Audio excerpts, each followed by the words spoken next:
ভিডিওটা মাংসটা দারুণ রান্না হয়েছে। কে রান্না করেছে গো? তোমার বোন। বৌদি সব কাপড় ধুয়ে দিয়েছি, তোমাদের তো খাওয়া হয়ে গেছে, আমি দুটো শুধু ভাত বেড়ে জল ঢেলে খাবো। অল্প বয়সে তো ভাতের টাকা খেয়েছিস, আবার দুবেলা ভাত খেতে লাগে তোর?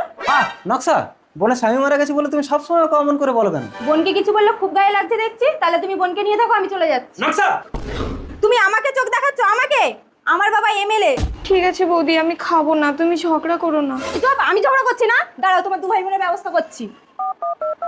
হ্যালো বাবা, তুমি দাদাকে নিয়ে এক্ষুনি চলে এসো না, দু ভাই বোন মিলে আমার সাথে অত্যাচার করছে, আমাকে মারছে।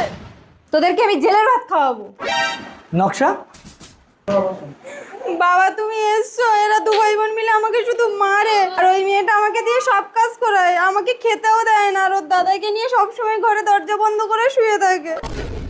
বৌদি দেখেছো বাবা, আমি বলেছি বলে আমাকে চোখ রাঙাচ্ছে। নকশা, তুই বাড়ি চল, এরকম একটা নোংরা লোকের সাথে তোকে ঘর করতে হবে না। বাবা